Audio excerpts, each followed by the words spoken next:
Charitham, Chapter 31, Greatness of the Darshan. How a sannyasi attained liberation while going to Manasarovar, how Manakar, Tatya Sahib Nulkar and Megha's objectives were fulfilled, how even a cruel tiger was given a place at Baba's feet are some of the stories narrated in this chapter. A person is reborn according to his thoughts at the time of death. The one who is humble at the feet of God is not reborn.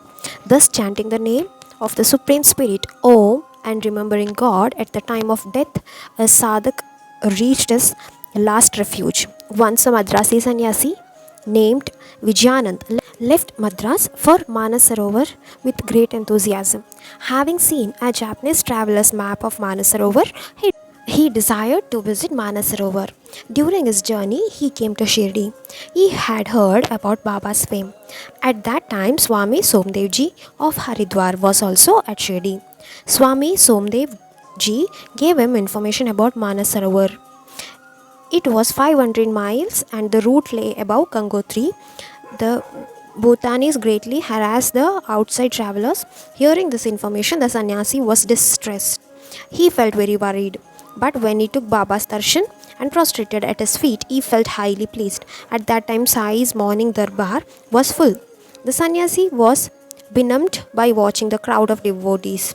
Some washed Baba's feet and collected the teeth from his toes, drinking it with pure devotion, and others touched it reverently to their eyes. Some applied sandalwood paste on him, some smeared his body with fragrant attas, some were placing fragrant dhoop sticks. The sannyasi stayed there for 2 days. In between, he got a letter from his hometown about his mother's illness. He felt like going back to Madras to see his mother, but without Baba's permission, he could not go. He went to the masjid with the letter in his hand to take Baba's permission and requested to leave. Sai Samat was omniscient. Knowing the future, he said, "If you were so fond of your mother, then why did you don this garb of a sannyasi? Attachment does not befit your clothes. Go and sit there. Do not get disheartened. Let a few days pass. We will think further. There are many thieves in the Vada. Bolt all the doors and be vigilant. When will they rob you of all your possession and attack you is not certain. Wealth is not permanent and the body is always transient. Knowing that death is always present, behave according to the Shastras. Ho sannyasi, your store of past merits is considerable. So you have come here. Now attentively listen to me. From tomorrow start reading the Bhagavat truly. Do 3 readings. Doing the three consecutive weeks, being desireless, hear the book or read it with concentration. The Lord will be pleased and bring to an end all your worries. Thus, obeying Baba's words, from the second day onwards, he started reading the Bhagavat, sitting in a quiet place in Lendi Bagh in Shedi. Vijayananda Sannyasi completed 2 readings in 2 weeks, but when he started the 3rd reading, he suddenly fell ill, so he left that unfinished and returned to Vada. He was ill for 2 days. As the 3rd day dawned, the sannyasi Bua did not open his eyes, and placing his head on Fakir Baba's lap, he breathed his last. His age was completed. Baba had known this earlier. When the last rites had to be performed, Baba asked the body to be kept for a day. Do not burn him immediately, he said. The body was taken care of. The doubts of the police were eliminated. The last rites were performed and the sannyasi received liberation. There was a devotee of Baba whose name was Balram Mankar. After his wife's death, he locked himself away from all the worldly concerns and devoted himself at Sai's feet. Because of his unfailing faith towards Baba, he was detached from his worldly duties. This was a kind of sannyas, but that which was not born of knowledge. Generous Sai, considering Manakar's devotion, ensured his attachment to be strengthened. Otherwise, the overlay impression of an infinite number of birth do not allow a fickle mind to be steady. Shirdi alone is not my adobe. I am beyond the limits of time and space. Baba wished to prove it. Baba ordered Manakar, "You have stayed in Shirdi for long enough. Take this 12 rupees in cash. Go to the Machindra Gard for penance. Stay there peacefully. Thus, obeying Sai's words, he made eightfold prostrations and said, Sai Samartha, what should I do in a place where I cannot have your darshan? Without you, how can I achieve my welfare? Immediately, he thought that a devotee should never doubt his Guru's words. Feeling remorse, he said, Baba, forgive me. I will stay at Machindragarh with, with protection of your power. There also I will remember your merciful image and will think only of your feet. Hearing this, Baba said to him, Be attentive and listen to my words. Do not labor under any doubts. Go to at Machindragarh immediately. Practice meditation thrice daily. After some passage of time, you will have heavenly bliss.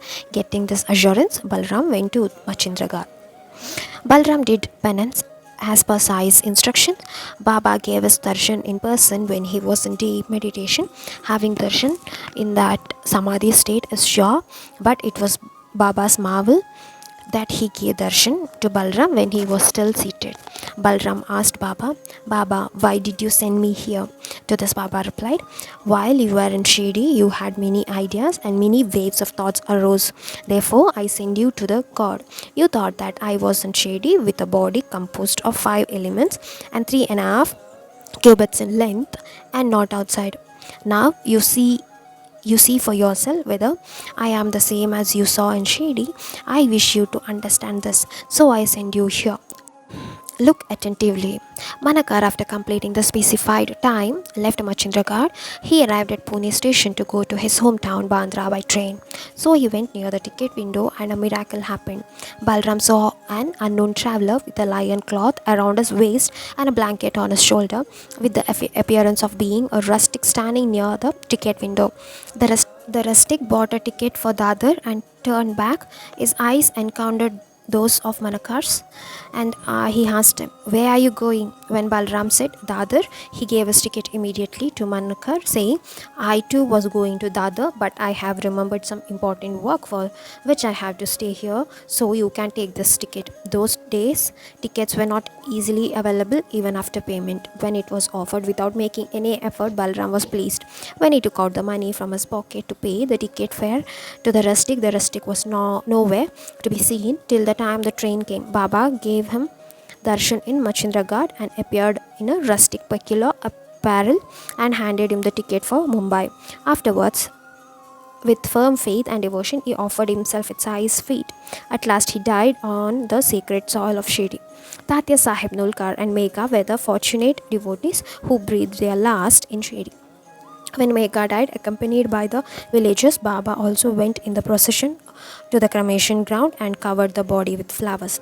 After lamenting the death with pitiful tones, he returned. 7 days before Sai Baba's death, a bullock cart came to the door of the courtyard and stood there. A huge tiger was standing on it. He was tightly tied with a chain around his neck, with his fierce face facing the back. He was suffering from some disease. Darveshis had failed to cure him so far, decided to bring the tiger to the saint, which was their best and last resort. Exhibiting the tiger from village to village, the three Darveshis used to earn their livelihood.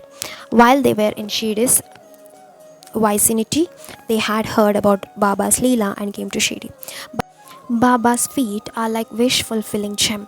The 9 Nadis roll at his feet and take the teeth from the washing of his feet.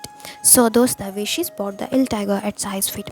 They told Baba about the condition of the tiger in detail, and after getting his consent, holding the chain firmly, they brought the tiger before Sai. As the tiger came near the steps, seeing Sai, he was taken aback and hung his head with great reverence. Sai and the tiger looked at each other. It fluffed and tugged off its tail and thrashed the ground thrice with it, gave one mighty roar, and breathed its last at Sai's feet. Death in the presence of saints and sages, whether it be a worm, an insect, or a tiger, all their sins are pardoned. The tiger must have been in debt to those Daveshis in the past life, for which he repaid and became free of debts. He died immediately at Sai's feet. The final day of life should be pleasant like that of Megha. He was so fortunate that Baba, being a deity himself, lamented his death like a common man. The tiger was fierce animal, but Baba gave salvation and peace to his soul. Baba took samadhi and left the mortal coil. But even today, at the present moment, Baba is always present near the devotee at the time of his last breath. Those who die before saints are never reborn again. All their sins are pardoned and they are rescued. Considering the earlier life achievements, this tiger must have been virtuous person. The Vishis asked Maharaj what should be done with the tiger now. How should we bury?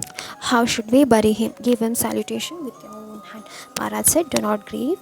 He was destined to die here. He was very meritorious and had now achieved great happiness. Beyond that, Takya, where there is a Shiva temple, take him there and bury him near Nandi. If you bury him, he will get salvation. Being in debt to you in the past life, he had taken his birth to repay your debt. Therefore, he remained with you till today. The Daveshis then buried him behind the Nandi near the temple. Only 7 days after this, Baba himself left his mortal coil. Om Shri Sainathaya Namaha.